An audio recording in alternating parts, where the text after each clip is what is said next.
If you've ever wished you had a podcasting pro with nearly a decade of experience whispering growth secrets into your ear, that's exactly what you'll get when you tune into Podcast Growth Tools with me, your host, Kylie Chandler. This is the ultimate show for you if you're ready to grow your podcast audience, skyrocket engagement, and turn your show into a traffic-driving, list-building powerhouse. I've been in the podcasting world since 2015, helping creators like Amy Porterfield grow their shows to over 1 million downloads a month. My superpower? Breaking down proven podcast strategies and marketing techniques into step-by-step guidance you can actually implement without fluff, overwhelm, or guesswork. On this show, we're getting real about what actually moves the needle when it comes to growing your podcast audience and using it to boost your email list growth. From actionable insights and expert interviews to behind-the-scenes secrets, I'll help you turn your podcast into a traffic-driving, list-growing machine.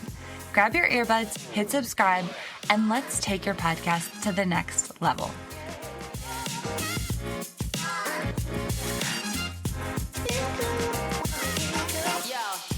Hey there, welcome to Podcast Growth Tools. I literally just got off this interview that you're about to listen to, and I am like full body chills. This was such an epic interview. I had Jennifer Allwood on. She is a brilliant business coach who has helped nearly 20,000 plus women turn their ideas into thriving online businesses. And she and her business are a great testament to everything she teaches. She's just so wonderful. We dive into so many fun things. So we talk about the lessons that she's learned over many years as an entrepreneur. We talk about her podcast, where it sits in her ecosystem of business, how she merges all of these different topics that are really important to her cohesively into her podcast. So you're going to love hearing that. I think it's just so insightful. We also talk about some fun email list trends that she is really excited about. She shares something that I actually didn't expect. So you're going to love that piece. And then we also talk about being mamas and entrepreneurs and all the good things. So you are going to love this episode. It really dives into the heart of what it means to be a female entrepreneur who has a podcast, who's doing all the things and making it work. And really, at the end of the day, doing it because we're passionate about it. We love sharing, we love offering value. And for many of us, we also want the flexibility and the freedom to be a home and, around for our kids and those types of things. So let's dive into this interview. Please help me welcome Jennifer. If you've never heard of her, which I think most of you probably have, you're absolutely going to love her. She's just vibrant and energetic. And so let's get into it. Jennifer, welcome to the show. I'm excited to be here. I don't know how we haven't met before. I know. I have some stories. You are in my memory in some stories, but Really? I like the first time when I was working for Amy, one of my first tasks was to listen to the Jennifer Allwood show No with way. Amy interviewed. And then I had the huge honor of reading your book before it got published because you were coming on her podcast. So I've been a big fan for a long time. Yes. Oh, that's so sweet. Thank you. Because she wrote, I can never remember the word, Kylie. You are way too young to understand menopause brain, but let me just tell you something about menopause brain. It's like words just flip out of your very mind. And so it's not a testimonial, but I had 12 women, including Amy, who were fabulous, write things for my book. What is that called? It's not a testimonial. It's not an announcement. It's how they're like people with bigger audiences than you that are like, go read this book. And she wrote the book. Or read the book. And so thank you. Yes. Now I'm going to have to Google, what is the word? Okay, it's like It's funny because I've written them for some people in the past, and I literally couldn't even tell you what they are right now. But hey, I will say this: my little girl's 2 years old, so postpartum brain is very not similar. Too far off. So I can maybe get that idea. It is very similar indeed. So, but thank you for having me. I'm super excited. Oh, well, Jennifer, we're going to talk about your journey from having a painting business to a coaching business. We're going to talk a lot about your podcast because that's what we love to talk about here. We're even going to talk about being a mama and being an entrepreneur as a mom and all the good things. So I want to dive in right away. Okay. And I want to hear more about how you went from, you had your painting business that never broke over 6 figures. Right. You built your coaching business over 7 figures. And you just did an episode, it was 516, maybe not just did it, but you talked about this and you talked about this journey. So bring us into what that was like for you and the lessons you learned. Yeah, so my painting company actually did it was well over six figures for many, Oh, many amazing. years, which is totally fine. But I had that for 17 years. I actually worked for corporate America. Now when I look at that, I'm like, how did I ever do that? I don't know how I did it, Kylie, but I thought that like the proper thing to do was get a job with good benefits. And again, because I'm, much difference in age than you, I'm getting ready to turn 54. Yay. We were really raised in a time where you worked for another company and you got your PDOs and you hoped for, 401k match and you just needed to be happy with that. And so I never had a dream of being an entrepreneur, but I did like mess around with painting and decorating. I bought my first house when I was 21 because I was super responsible and super good at saving. And so, but I could afford the house, but I couldn't like afford to do anything pretty to it. And so, I had that champagne taste on a Budweiser budget, as people say. And so I had to figure out like how to Gosh. DIY. That's how it started though. I had to figure out, how do I DIY my house? How do I paint things? And then I was like, hey, I wonder what would happen if I spray painted my kitchen cabinets. And that's like the first thing. It took 40 some cans of spray paint for me I never recommend this, but so I learned a lot just by trying some things, which actually has really helped me now, to where I'm at in business. But I was working for corporate America and I had an opportunity to go to like a painting school to learn how to do some things around your house, some DIY painting. I went and was obsessed with it. And so I was like, let me think of how I could maybe paint some things for other people nights and weekends. And I'll still work in this corporate job that I hate. But then, God kind of saw to it that I got laid off from the corporate job. And now in retrospect, I'm like, thank you, Jesus. Yeah. And that was back in the year 2000. So I thought, well, while I'm applying for other corporate jobs that I'll also probably hate, let me just see if I can make this painting thing work. And it turned out working really, really well. We did like 3 episodes for Extreme Home Makeover, the show where they're like, move that Yeah. bus. Yeah. And I had a client fly me to Belize. I had 8 women painting for me at the end of that. And that's where we had 3 out of our 4 children. I was doing, I didn't really, I was, okay, let me just say this. I was a decent painter and I could make things pretty. But what I was really good at was the marketing of the painting company. And so when I started like really growing my online space, Facebook, Instagram and stuff for the painting company, people started asking me, how are you doing that? And I'm like, well, I'm doing this, this, and this. And so then one day I was like, why am I not like charging them and teaching people how to grow online? Cause I think like today I have 700,000 followers, I think. So it's not humongous, but it's also nothing to sneeze at. And so Yeah. I started coaching and that worked really, really well. But then I was doing both. I was coaching and running the painting company. And so I shut down the painting company in 2017 and I was making, I think $300,000 or $400,000 a year in that business, working outside of the home 10 hours a week. Mhm. And so it made no sense to most people that I was shutting that down. But I don't know if you've ever heard that saying, like, you can't catch 2 rabbits at once. Like I Yeah. was trying to grow online, trying to grow the company that was here in Kansas City.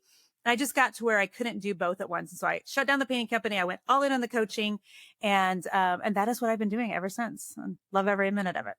Oh my gosh. Isn't that amazing?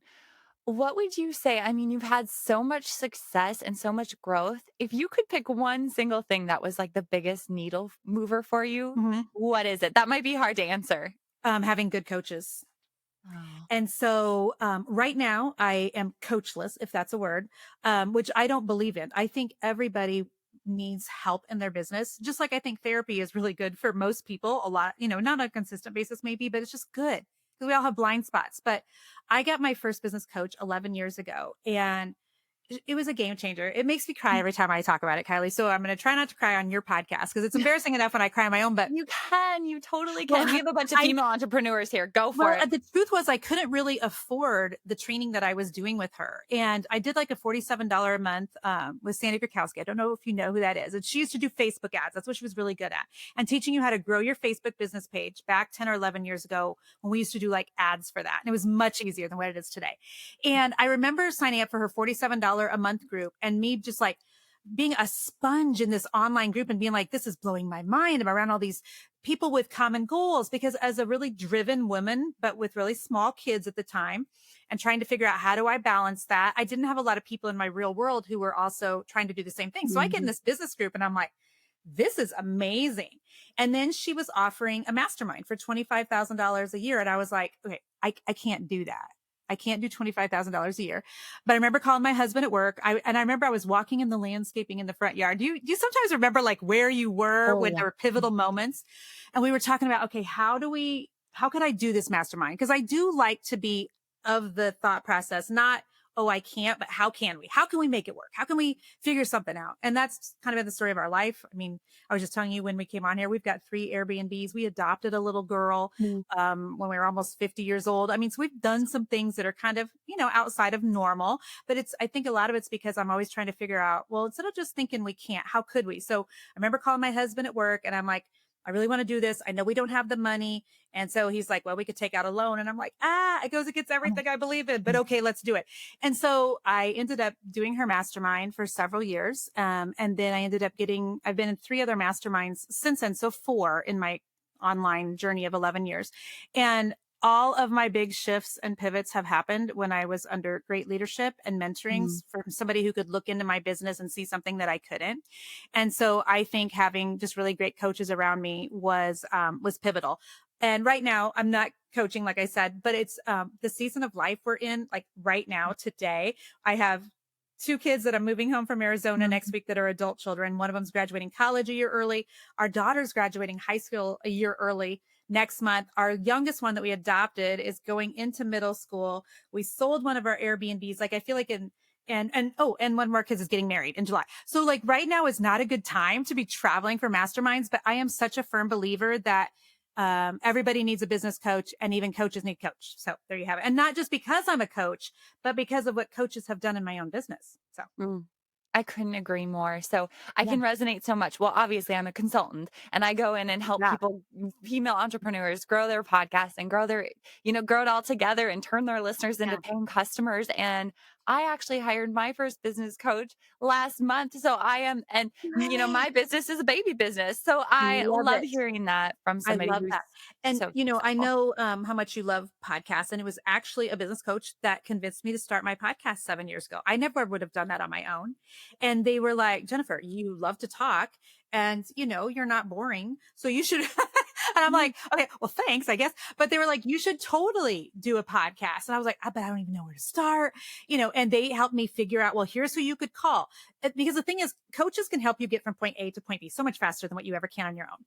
And I know people don't like that time is money saying, but time really is money. And so, I didn't want it to take a year to figure out what podcast mic do I need? What does my setup need to be? How do I edit it? And by the way, I don't do any of my own editing. I have people do all the things. I just sit down and hit record.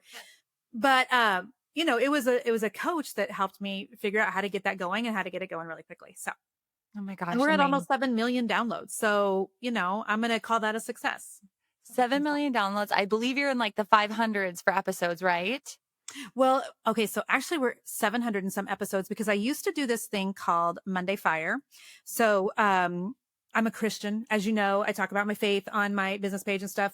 And so I used to keep my faith and my business coaching very separate, Kylie. And, in the season I was supposed to, I think. And so, but then I was like, but I want to talk about like faith-based things and as it Okay. relates to business and life. And so I started doing something called the Monday Fire. And it was like a random person on Facebook, I think, that named it for me. And it was just like a little 10 or 15-minute bit of encouragement on Monday mornings, just to kind of Mhm. light some fires under people who needed some life coaching, some biblical coaching, some mindset coaching. And so I have, I think, 150 some of those episodes. And then I got to a point a few years ago where I'm like, look, I can't keep my faith separate from my coaching anymore because I end up praying over people. I end up, Mhm. giving them a word from the Lord. Like we're just going to combine it all. And I think like the cool thing I think about my coaching business right now is I did get my life coaching certification 3 years ago Mhm. because I kept thinking, okay, I've basically done life coaching all my life. I just didn't know what that was. And I felt kind of like I needed a little bit of a Mhm. certification. So people didn't just think that I was somebody who, thought she maybe had some good advice. You know what I Yeah. mean? And so I got my life coaching certification. I've never been to seminary. I don't need to. I'm just a plain girl who, loves Jesus. And so I've really brought in the biblical piece with the mindset coaching, with the Mm. business strategy. And that's why I think people love my coaching because it's not separate. Does that make sense? It Uh, does. It and I've makes had it coaches. I'm so glad you got your first coach. I've had coaches who really have been trying to get me to do that for a while, to quit keeping everything so separate. So I love this. I have so many questions. Okay, so Yeah, you ask said away. how many years ago? 7 years Yeah, I ago? started my podcast 7 years ago, and I've got almost 7 million downloads and over 700 episodes. Lots of sevens in there. But, there's some interesting statistics about podcasts that I know that you already know, but like most people never get past episode 3. And it is bewildering to me how many people just start and stop. And I'm like, it's kind of takes some work to start. Like, keep at it. Like, and we've made a lot of changes to the podcast in the last 7 years, but I've never just stopped. And I've even asked my team before, can I take a month off? And they're like, no. And so I will say that I feel like my podcast, has been an example of consistency, both for myself and for people who listen to it. Does that make sense? Because I know there's people that can't always afford business coaches, but it's been a way to continue showing up for them. But it's also just really continued to show me that I have the ability to stick to things. And sometimes I think we need to give ourselves evidence of the fact that we can stick to stuff. And I am, how do I explain my personality? I'm kind of a hot mess, and that's okay, because people that are hot messes can have great businesses and make a lot of money Yeah. too. And I remember the first time I had somebody come at me on social media. It was years and years ago. I had done the home show in Kansas City when I owned my painting company, and I was like the Chip and Joanna Gaines sandwich. So Chip and Joe were on stage, and then little old me, and then Chip and Joe again. So basically, my job was just to like keep people excited for Chip and Joe. And so they're a really hard act to follow, by the way. You know who they are, right? Like, Oh, yes. yeah, so they're amazing. And they are just as fabulous in real life as what you would Mm. hope they would be. They let me interview them on Periscope. Do you remember Periscope? I remember Periscope Yes. or And the so mention of it. I have a whole, because Facebook Live wasn't a thing yet. And so I went Chip and Joe in the green room, and they let me interview them Periscope. And Joanna like played with my ponytail, and I was like, Joanna, just touch me. So you know what? This is funny. Since we're on, look at, there you go. There's me and Chip and Joe. Oh First my time I gosh, ever look met at you them. guys. So Oh, it was fabulous. But after doing that home show, somebody wrote a Facebook post about me, as jerky people can, just saying that Jennifer was entertaining, but her whole presentation was a hot mess. And I just remember like, oh my gosh, it kind of was a hot mess, wasn't it?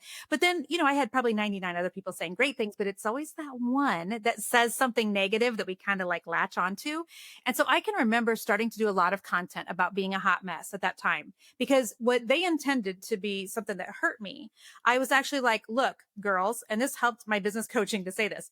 If you really are wired to be an entrepreneur, you're probably a hot mess. You're a visionary. You're supposed to be creative. You're supposed to be energetic. And so you're thinking you need to like put on your business hat and be very like, strategic and whatever. I'm like, I am not. I am all over the place. And so if you're that way too, like get into my coaching group. And people did that, because I think I was a good example of, someone that was just kind of a hot mess. But when I look at my podcast, I've also been consistent at a lot of things, even though my personality is kind of wild and all over the place. Does that make sense? oh, it all makes sense. And I love that this hot mess, I have to say it's very feminine, right? Like that's the thing. It's what you're saying is like, and I am a data metric strategic. I get it. But when you're saying that, Jennifer, I'm thinking to myself, gosh, there's so many minutes that, or so many moments that I'm thinking, oh, I was a hot mess and I should have been okay with it in that moment. You Or really when I'm should. doing a solo and I ramble a bit and I'm like, oh, that was maybe a little hot messy, but Yeah. But I those are so also the connect. interesting things that people remember and Yep. probably like resonate with. And I mean, thank God we're not all wired the same. We need strategic people as well as we do wild and Yeah. quirky and hot mess people. And I think when I was talking about the hot mess stuff was before it was more like kind of normalized, if that makes sense. And so I used to use, this is a funny story, caveat. And I don't think that it's, I know this is a PG show and it is still PG, but I'm just saying if you got littles, but Yeah. I used to use the hashtag Hot Mess Express on Facebook and Instagram until somebody messaged me and they said, Jennifer, I keep thinking it says Hot Mess Sex Press. And I'm like, what? what are we saying here with that hashtag? So I quit using the Hot Mess Express hashtag. And I still remember that. I'm like, oh, wow, that is that, So anyhow, my whole point is this. There are so many people that are successful in the online space and Yes. with podcasts and things who are just, wired all different sorts of ways. And Yeah. thank God for people like you who are very strategic and thought out and planned. I usually wing the majority of my Love that. coaching, the majority of my notes, the majority of my podcasts. I've learned to like give myself bullet points on the things I want to make sure that I mention. But when I try to be too pre-planned, it loses a lot of times its ability to change something for someone. Does that make sense? Like when I think about the number of times I've been listening to a sermon, listening to somebody's podcast, reading something in a book, and I saw a line or heard something and I was like, holy smokes, wait, what was that? And hit Or rewind and was like, okay, that just changed everything for me. That just shifted something.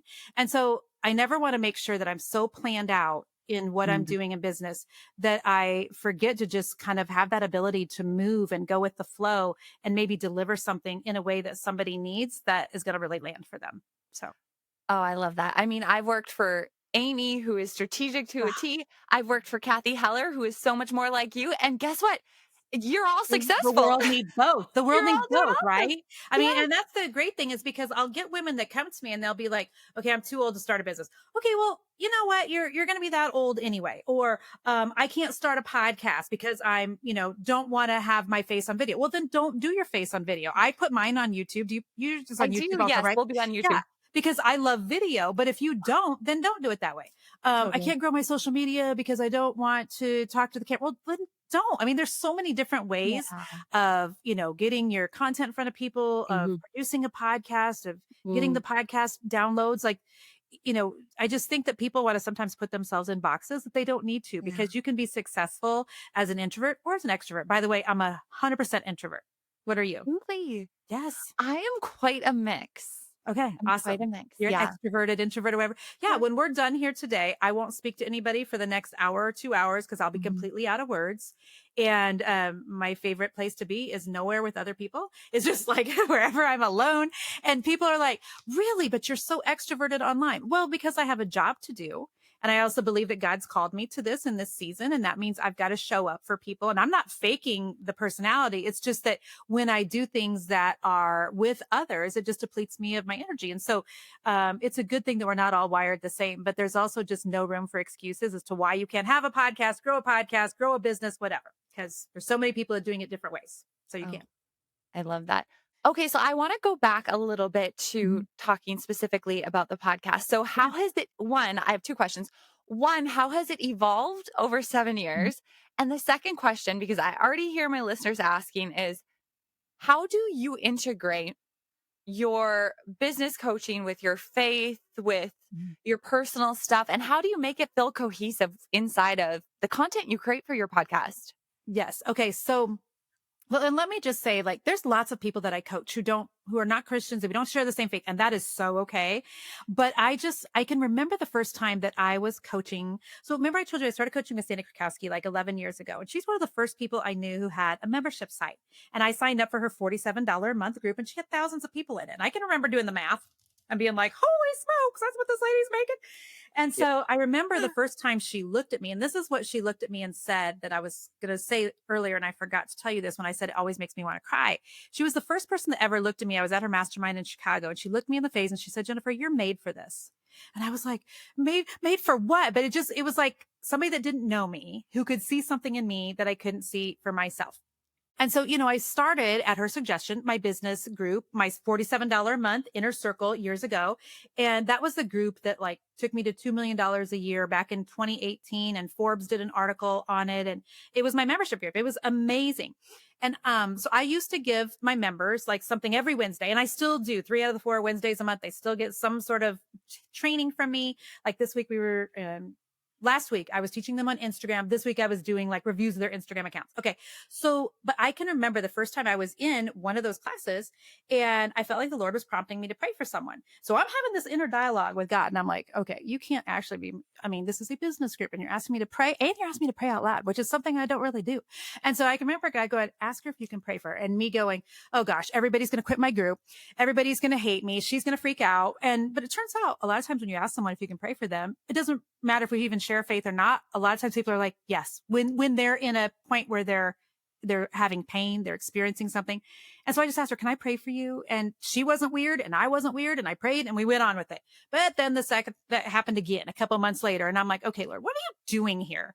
And so it got to the point where it was like, okay, I can no longer give people even advice about their business without sometimes throwing in Bible scriptures. But I wouldn't say, the Bible says that you're supposed to have 7, yes, even 8 different ways of making money. That's what the Bible says. And did you know that if you Google how many revenue streams do millionaires have, it says 7 or 8. I mean, it's interesting when Google and the Bible line up, right? So I got to where one day I was like, I can't kind of keep like washing it down, because it's really helpful to a lot of people when I give them biblical principles, even if that's not where they know it's coming from.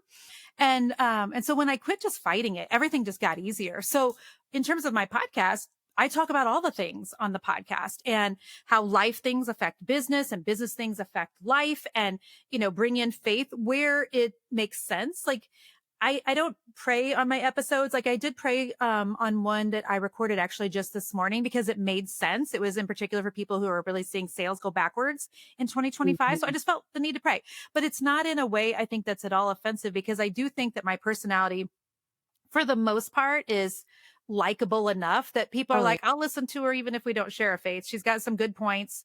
She's made some money. She knows what she's doing. I'll overlook the prayer part or whatever. So for me, I can't keep it all separate. And that goes with life too. Like you were just talking about, you've got a little one. How old's your little one? She turned 2 last Saturday. Okay. So you're still in the thick of it. And do you Oh. have other children? No, not yet. Okay.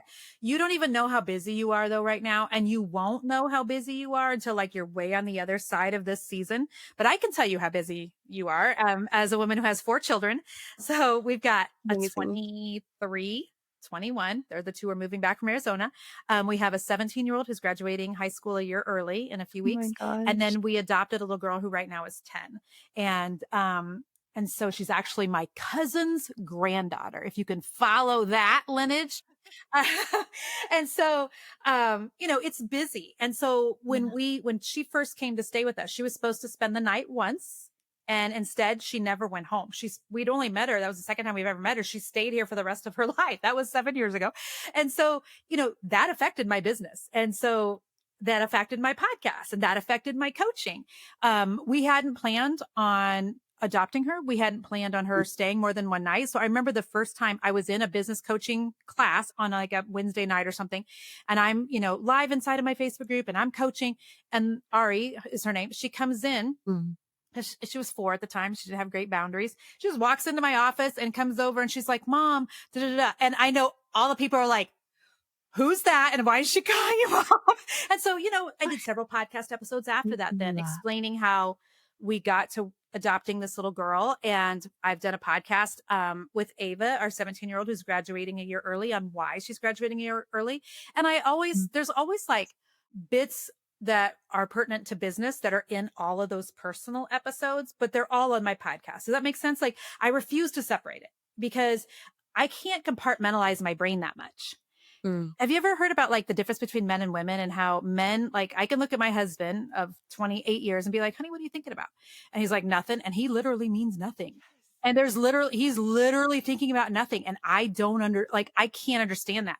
Cause when he looks at me and he's like, honey, what are you thinking about? And I say nothing, I mean 47 things. I just don't want to take the time to tell him. You know what I mean? Cause I'm like, you wouldn't even get it. And you would be terrified of how my brain works.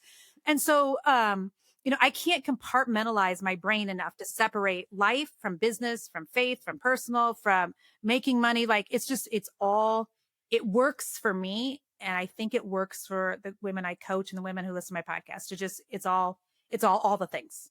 And I don't think it's chaotic because I'm able to somehow still bring in, like when we were talking about our daughter Ava, for instance, and how she is, graduating a year early.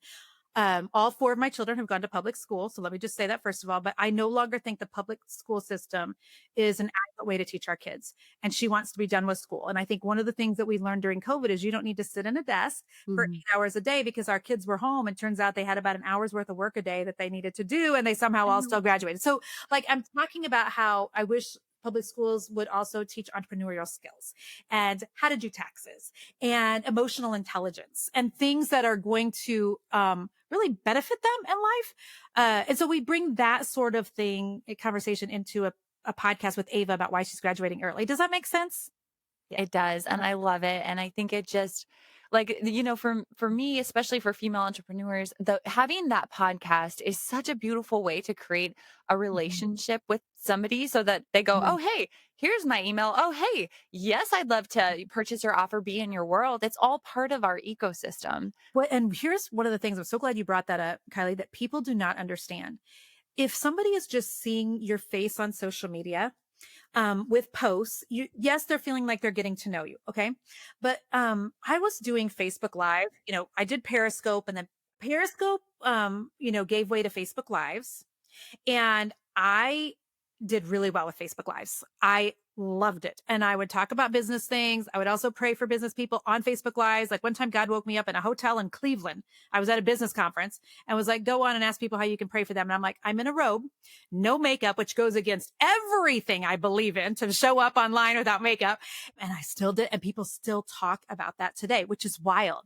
You prayed for me years ago in a hotel room or something. But anyway, so I did Facebook Live because I loved it. What I then found to be true is that it took our relationship of me with people online to a different level when they could hear me. And so I was going from just posts on Facebook and Instagram to now they're listening to me talk. And so a podcast does the same thing. So when you can give people a picture of you on your podcast, profile or whatever, and then they can also like read the manuscript, or they can read about it online, but then they can also listen to you talk. But then if you also give them the visual while they're listening to you, like you and I are doing on YouTube, this is when people then start saying things like, Jennifer, I hear you in my head. Kylie, I hear you in my head. I had a lady say to me the other day, you sit on the board of directors in my business mind. And I'm like, well, thank you. We've Okay. never met. She's in one of my groups, but we've never actually met in real life. And so it's like hitting them in a non-manipulative way, but it's like Yeah. getting people from every angle. And when they start saying things like, I hear you in my head, then you've taken your relationship to a different level. It's no longer just transactional or them just watching on social media. You've taken it to a different level. And whether or not they become a client, they may or may not, but at least I know that I've had some sort of impact, if that makes sense. And that matters just as much. So Oh, it does. It really does. I love that. And it just also confirms that all the things you're doing and talking about and the value you're giving them is it's hitting the target yeah, because yeah, for them to say, "Oh, I hear you in my head," or, I love that.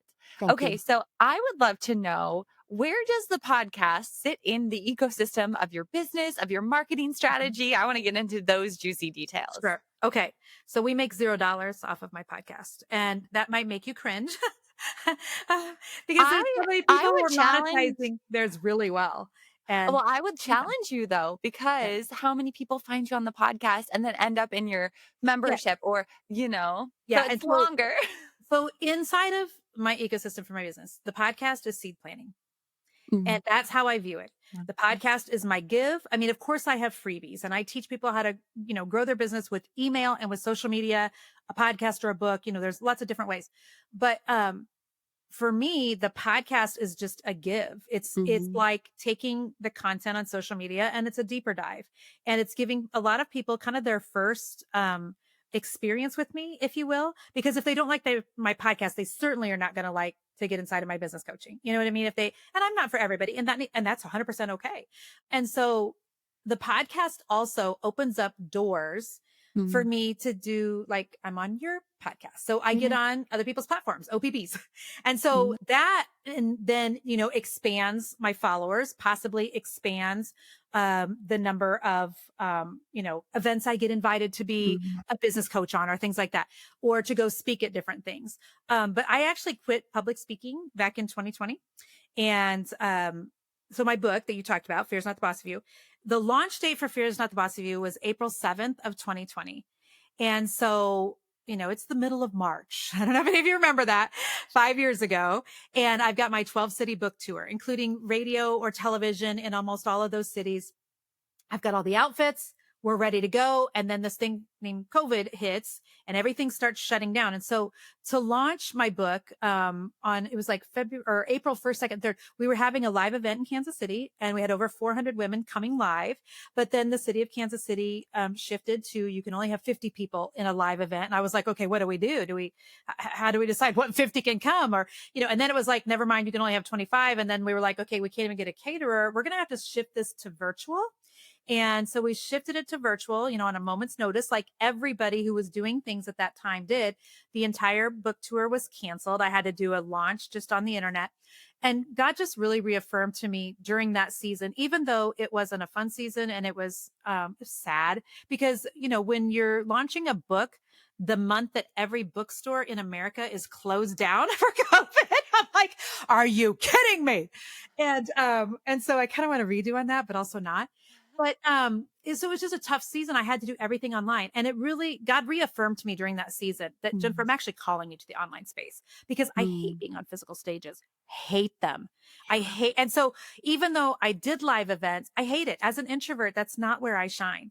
And Mhm. so now the only live events that I will do is like when I have a mastermind for a small group of, 20, 30, maybe 40 women in a room, but that's it. And they're women I already have relationship with. Mhm. And so in terms of where is this in my ecosystem, it's just the seed planning piece that a lot of times will help women figure out if they want to work with me, in a different capacity. It gets me on other people's podcasts, which helps to Mhm. expand my reach. And so I really think that like a podcast anymore, you either need to have a podcast or a book if you're going to be taken seriously. I kind of think that it's Uh, almost like what business cards were for my painting business 20 years ago, that you just almost have to have a place other than social media where you talk freely, give your opinions.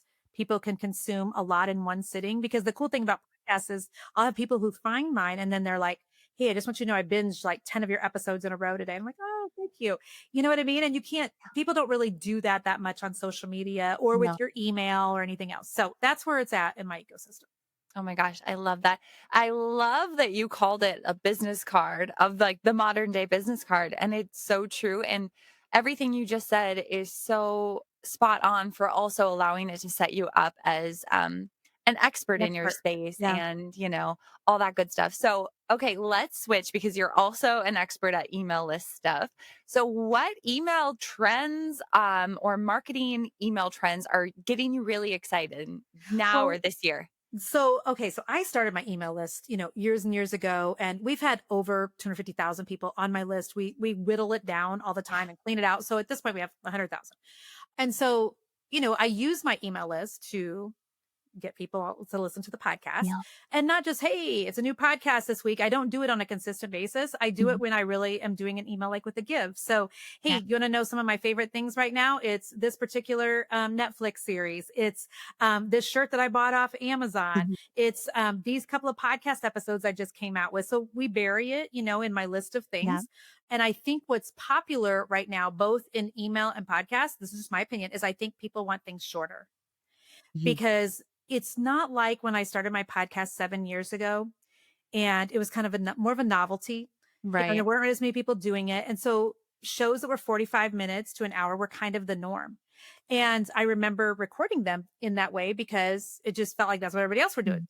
But then when I think about like my own listening habits, I think, will I listen to a podcast for 45 minutes or do I actually only have 15 Mhm. while I'm driving one of the kids to, Yeah. practice or something? And so we have changed both our email strategy and our podcast strategy to just be more, but that are shorter. So have gone from one podcast episode a week to two a week, and from them both being 45 minutes, now they're both like 15. And a lot of times our emails are shorter. There's less fluff Mhm. because I just think that when people are getting hit at every angle from the news cycle and social media and notifications on their phone, and their friends are blowing things up, and with 4 kids my phone is always dinging. I just think that sometimes less is more, and you don't always have to have tons of fluff. And I really want to be able to pack a punch into as few minutes as possible. And so we're doing 2 podcasts. I'm doing 2 podcasts a week that are like 15 Mhm. minutes. And we're taking more breaks from our email list if I don't have anything really great to say. We Mhm. used to be like every Sunday, every Sunday, every Sunday. And now I'm like, you know what? We're going to skip a couple weeks because we just hit them really hard with the promotion, or we've been trying to sell my software. And so we've hit that really hard. So let's just back off and give my list a break for just a minute, and we'll come back and give them a great give of some sort. And so I think Yeah. it's important just to really remember in both like email and podcasting that people are being hit with a lot of content from a lot of different angles. So how can you pack a punch and not just be another thing they feel like they have to do. And then Mm. they just end up not. Does that make sense? Yeah, it makes Yeah. sense. Good. Good. Good. Well, and I look at the stats of shorts on YouTube versus our long form full interviews, and Yeah. the shorts always do perform better. I mean, so Yeah. it is in the Our science that attention span is just yeah. so terrible anymore. And the season of life that you're in, it's bad. Mm. And the season of life that I'm in, it's bad. So if you've Yeah. just had babies or if you are postmenopausal, either one, I can tell you that your ability to really like sit down and focus, it just really goes way down.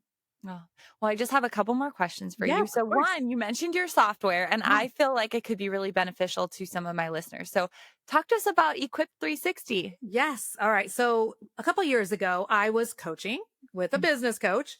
The most expensive one I've ever hired, by the way, Kylie. And I was like, it was over 6 figures a year to have this coach. And it was a guy, and I've coached with several men, but my audience is 99% female. And the people that I coach are 99% female. He's like, okay, so all these ladies you coach, like, what is their like, main problems? I'm like, well, they need to grow an email list. And they need to grow their social media, and maybe they don't want to be on social media. They don't know how to do it. And he's like, okay, so why are they not like growing an email list? And I was like, well, a lot of people are like me in that they're just not very techy. They either feel like they're too old, or they don't want to learn all the things, or they're creatives and creative Mhm. brains. So they don't want to try to figure out how to set up an email list, how to set up their website, or they think that it's still like it was 20 years ago and it's going to cost them, I can remember one time paying $15,000 for a website. And now I look back at that, I'm like, Mhm. what was I thinking? But I think there's still some people that think that things are going to be that expensive. And Mhm. as a smaller business or a new business or as a, evolving business, they just don't have the capital to do that. And so I was explaining that to him. He's like, well, why don't you white label some software? I'm like, what are you talking about? White label some software. He's like, okay, well, you've got all these women who have a lot of them the same problems, right? And I had started a VA service about 2 years before Mhm. that, where I had a group of women, a lot of them just stay at home moms, who would set up websites for my clients, or they'd Mhm. help set up scheduling of some social media for my clients. He's like, you've already got some VAs. What if you white labeled software? So you're not making one from scratch. I mean, it was still a lot of money and took like 6 months time and, Mm. thousands and thousands and thousands of dollars, which was really a gamble. And then you would have a software that you can offer them. They'll feel comfortable because it's your team and they're comfortable with you. And if you can use it and not be super techy, then they think they can use it and not be super techy. They can build their own website. They can build their own email list, or you have VAs that can do it for them. And I was Ooh. like, that actually makes a lot of sense. So we launched that about 2 years ago, and it's called Equip 360. It's EQUIPT, or Equip, either way, 360.com. And you can go see it there. But basically, it's an all in one marketing software, which I feel like for women especially is really good.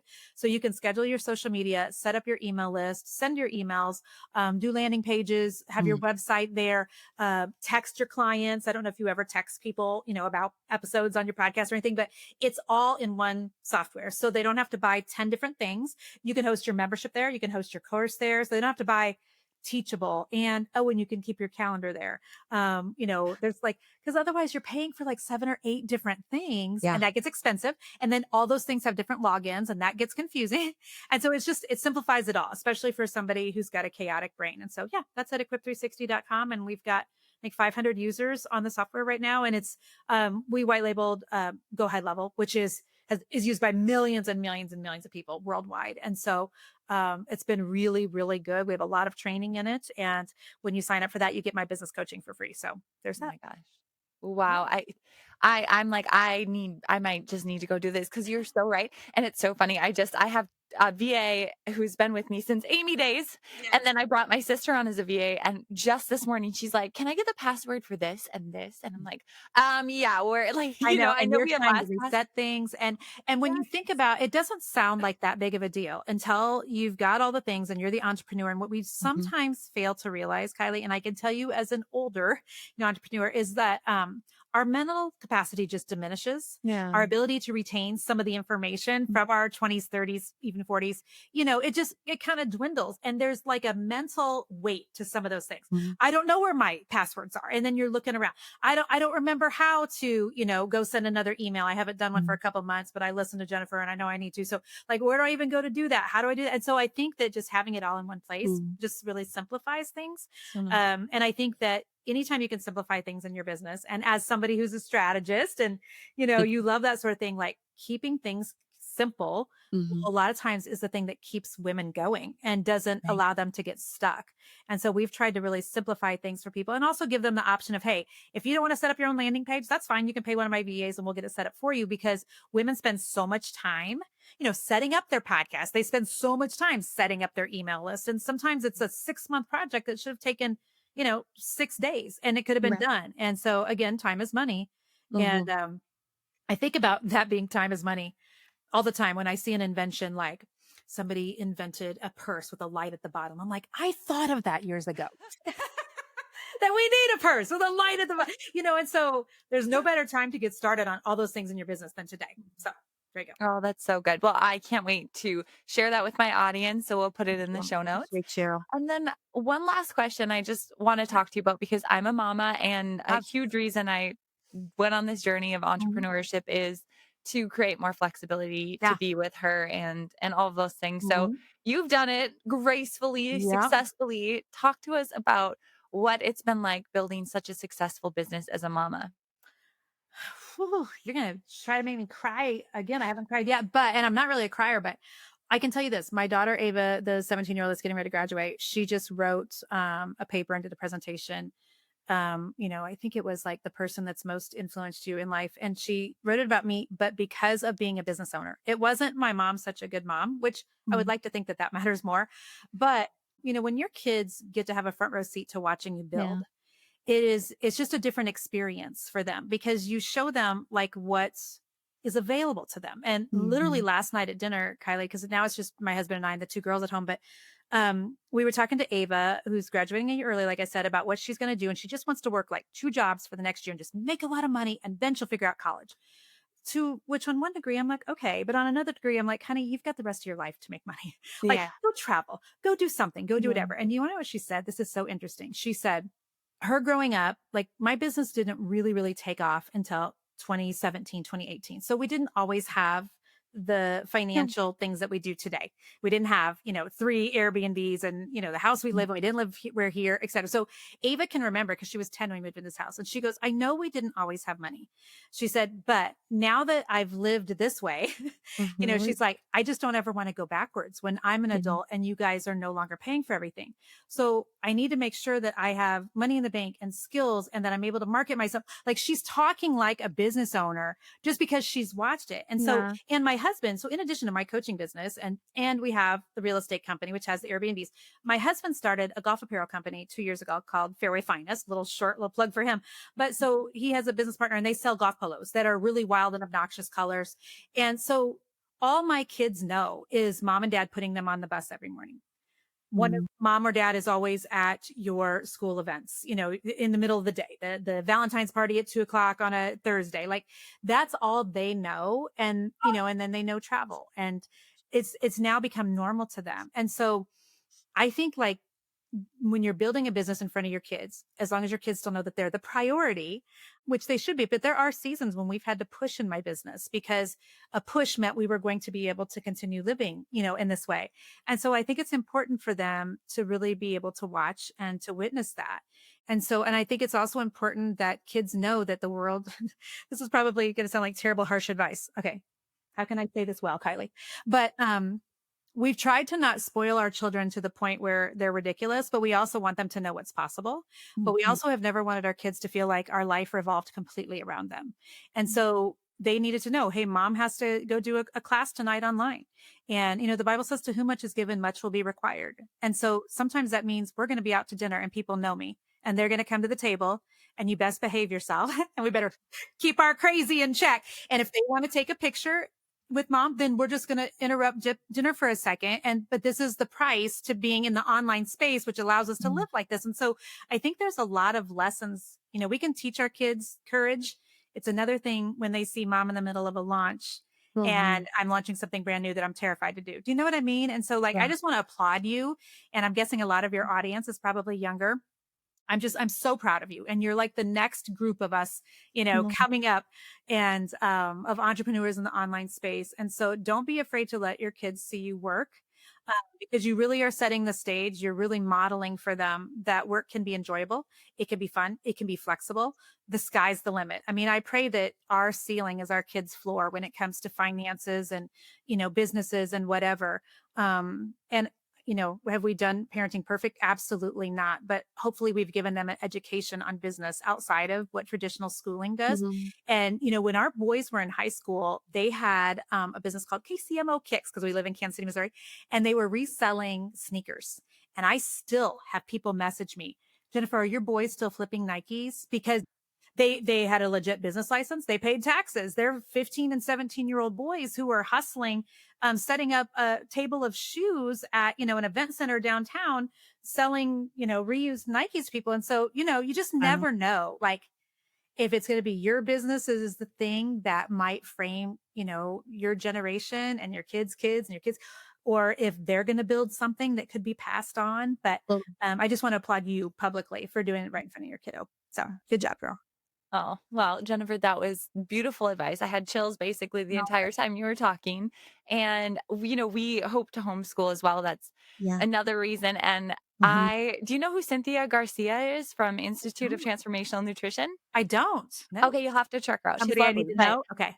I worked for her when she had a little one, and she was, like, helping her understand the entrepreneurial thing, and she created, I think, like, putty kits or something, and I Mhm. mean, she was maybe, 7 or something, and Yes. I just remember thinking, like, "These are the life lessons Yes. I wish I was learning Yeah. early on." And So we did it better, or we've been doing it better the older and wiser we've gotten. We probably weren't as wise when it came to our son, like our older two, because we were more about like, get good grades, go to yeah. school every day. And now with Ava, we're like, you know what? Like it's much more important to us the state of her heart, the condition of her Mm. mind.